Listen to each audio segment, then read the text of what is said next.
My name is Chris Hios. I'm Magisha Ferruzzi. And we are the Fantasy Madmen. Week 2's in the books. It's a wrap, people. We're going to get right into it with the weekly rundown for week 2. Part of our segment where we take 2 people that impressed and one that disappointed. Shame, shame, shame. So let's get right into it. Give me 2 people that impressed you and one that disappointed. Now I was impressed by Michael Hide Your Dogs Vic. 428 yards passing, 23 yards rushing, 2 touchdowns through the air, 1 on the ground. Come on, this guy's fabulous. He's back. Michael, big play, Hide Your Dogs Vic. My second one is James Iron Man Starks.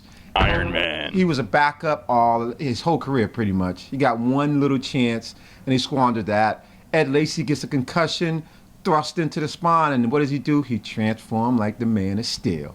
132 yards and a TD. Jackpot. And the one finally disappointed me.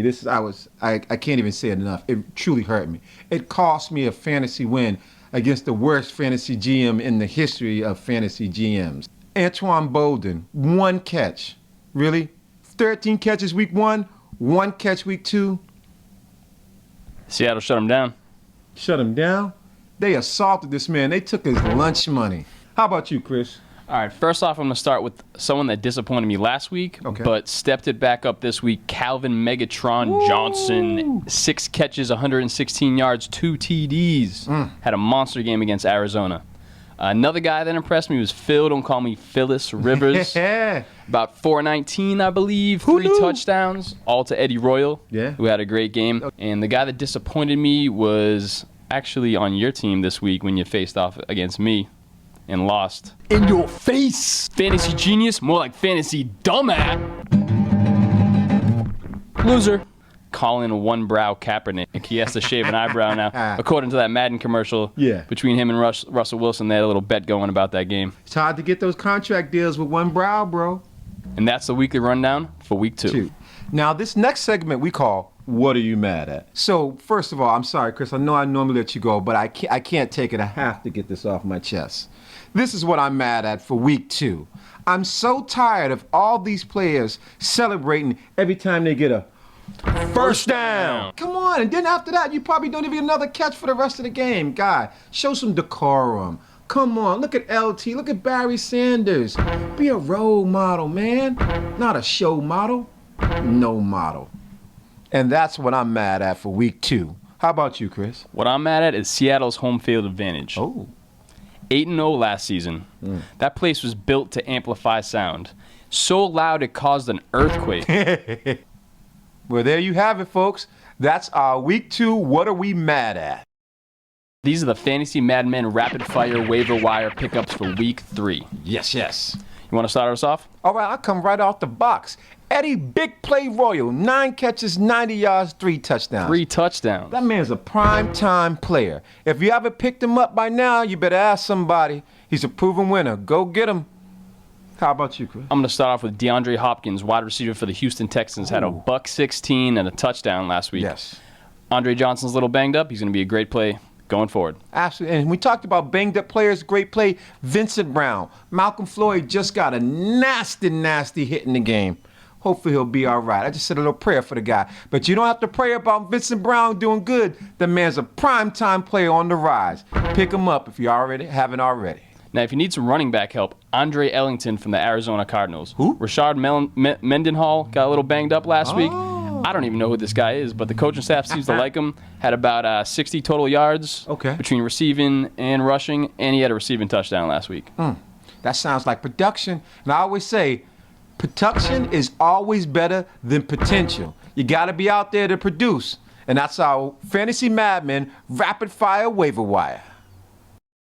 Now, these are the Fantasy Madmen. Sneaky. Starts for week 3. Now, my first sneaky start is Buffalo's defense going against the New York Jets and Geno Smith, rookie quarterback.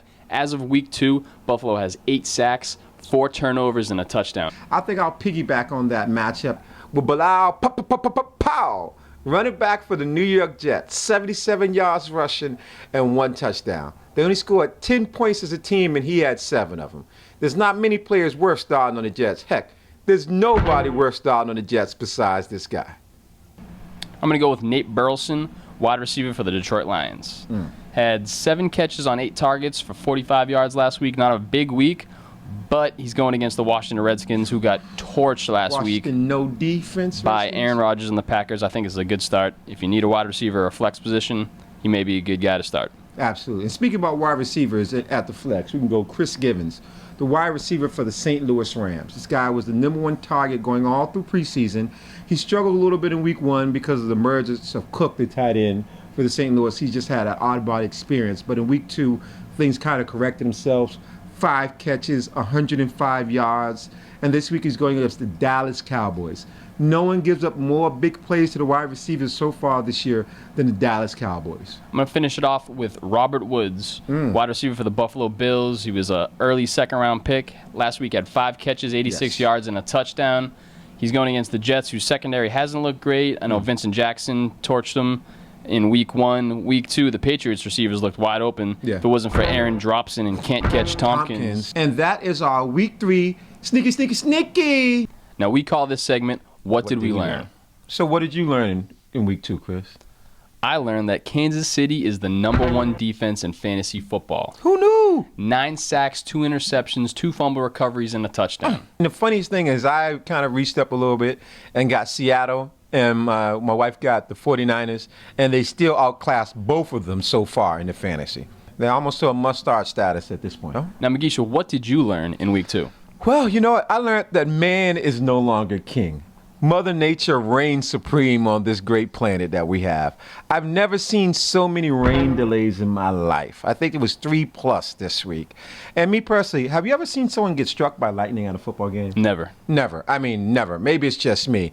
We've gotten so soft as a society that we can't even play football, people. It's football. It's called the frozen tundra. This is supposed to be a clash of the titans, but a little bit of rain and we run like schoolgirls and don't want to get our hair wet. Now, I have a little theory about the Sunday night game that got postponed. Okay.